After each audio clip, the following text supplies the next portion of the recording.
So this is another brief introduction to what things we have to worry about when we use numerical methods to integrate these nonlinear equations.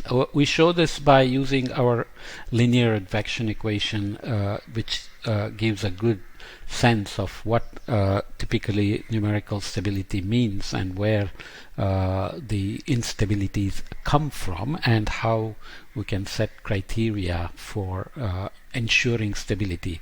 Again, this is a very detailed topic. This is a very brief introduction. We will come a little bit after this to methods that are stable.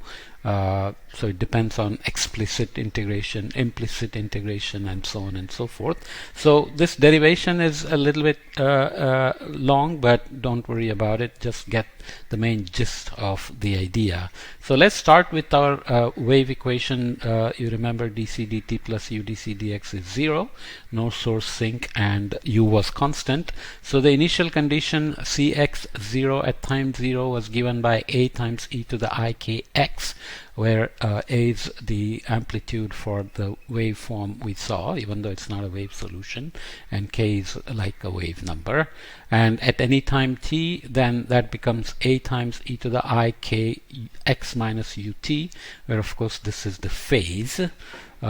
So the same thing now can be written for numerical purposes as c at m and n, where you remember x is m delta x and t is n delta t. So you can write that as b to the n delta t e to the I k m delta x. So this is the numerical version of this for any x and any time t. We can write the equation we looked at before when we did discretization using our centered difference in time and space. So Cm at n plus 1 we wrote as Cm at n minus 1 minus u delta t dx times Cm plus 1 n minus Cm minus 1 n. So typically when you have a grid with multiple grids in a, let's say, two-dimensional space or even in a one-dimensional space, you end up solving a matrix, so you end up with these exponentials as well. So here b delta t squared plus 2I sigma to the b delta t minus 1 is 0. By plugging in this into this equation, we end up with this equation where sigma we have represented for sigma or we are representing u delta t over delta x times sine k delta x as a sigma. So obviously that's a wave solution there. So b delta t is then it's a quadratic equation here. So you have two solutions. B delta t is minus I sigma plus minus square root of 1 minus sigma squared.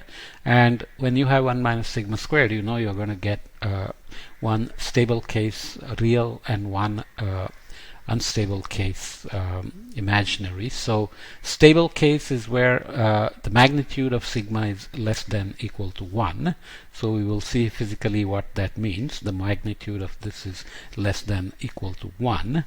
So b delta t in this case is e to the minus alpha and e to the I alpha plus pi. So you know how the wave goes.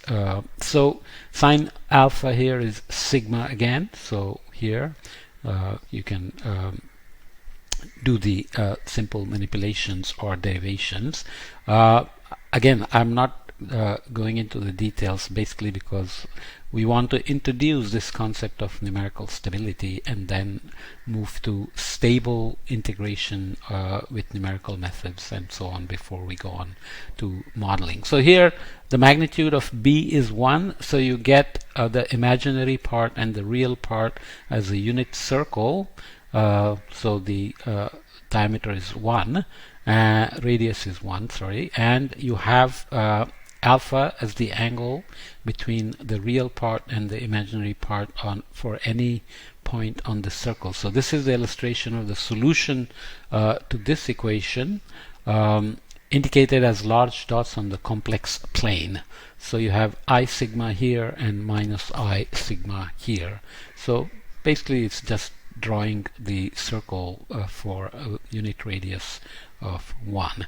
So going then to the equation we looked at before, Cmn is Bn delta t times Eikm delta x. So we are still in the a to the Ei alpha time Eiu minus xt type of solution. So Cmn in this case is the can be written as m to the e minus alpha n plus e times e to the I alpha plus pi n times e to the I km delta x. Okay, looks complicated, but basically track the expressions we have written and plug it in.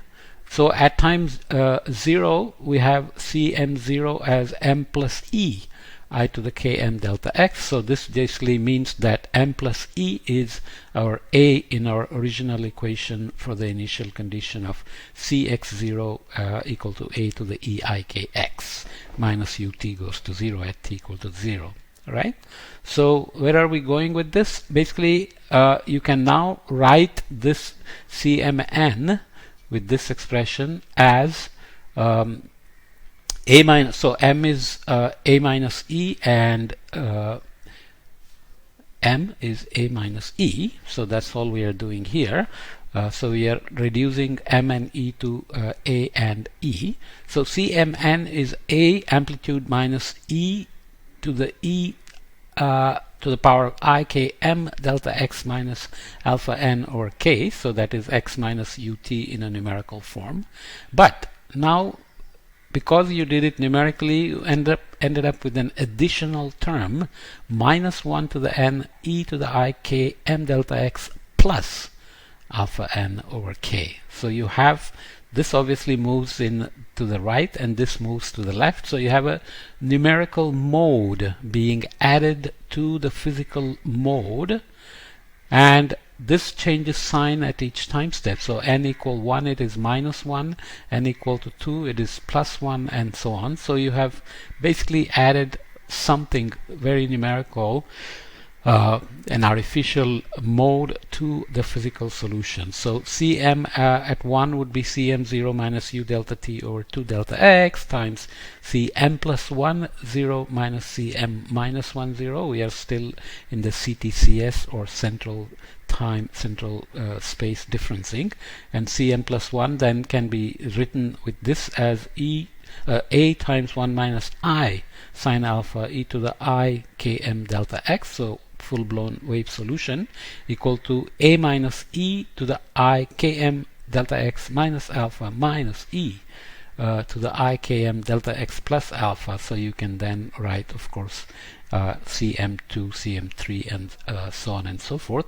So now here E was not determined yet. So finally we have E in terms of alpha. So E is a function of A and cosine alpha minus 1 divided by 2 cosine alpha. So we can use that here to write Cmn as A times 1 plus cosine alpha over 2 cosine alpha e to the km delta x minus alpha n over k, which is our physical solution. And then we have added this numerical term, which is similar to this, but we have added a numerical error, if you wish, to the solution. So we can do this because we have analytic solution and can compare. Obviously in a real nonlinear system this is not that easy. The convergence of 3.31 to this obviously happens if delta x goes to 0, then sigma is u delta t over delta x sine k delta x. Sine k delta x becomes 1, and delta t over delta x of course is k delta t, which is our wave number times delta t. So for delta t tending to 0, we should have sigma much less than 1, and hence sigma equal to sine alpha should become almost equal to alpha. For sine small alpha, sine alpha is alpha, so sine 0 is 0 as we head to 0. Therefore 3.31 converges to Cmn to A times 1 plus cosine alpha divided by 2 cosine alpha e to the ik times x minus ut plus minus 1 to the n plus 1 a times 1 minus cosine alpha over 2 cosine alpha e to the ikx kx plus ut. So we have this numerical error. So the term p here describes the physical solution of a plane wave propagating to the right with an amplitude a times 1 plus cosine alpha over 2 cosine alpha. For delta t tending to 0, the amplitude is equal to a, because this goes to 1 and this goes to 1, so you get 1. The term n is the computational mode propagating to the left with an amplitude that vanishes for delta t tending to 0. So you can look at this in this way: dissipation of a wave package and generation of the numerical mode for x less than 0 for the solution of the advection equation we looked at. dc dt plus u dc dx is 0. So for u equal 1, delta x equal 1, and delta t equal to 0.1, using the leapfrog, we start with the exact form of c, and then you can see that by time t equal to 5 and t equal to 10, the form is not conserved anymore.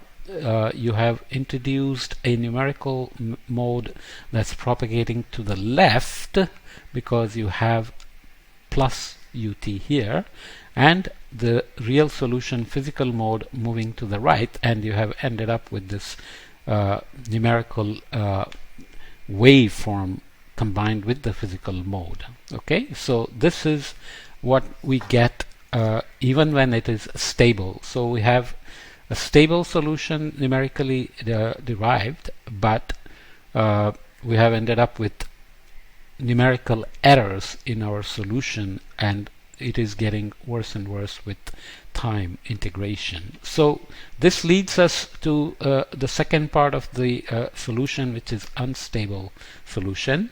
Maybe I'll stop this here and come to the unstable solution next. So you can have a stable numerical solution and keep integrating, but end up with lots of numerical noise in the solution.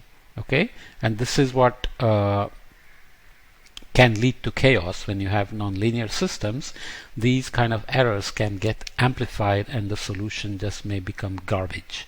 For example, if you predict weather for tomorrow and you're starting with 19 degrees centigrade and you end up with tomorrow's weather at 100 degrees centigrade, then you have to explain how such a large change in temperature can be achieved in a real system where things can move with a certain speed, and you cannot achieve any value you want within a short time, right?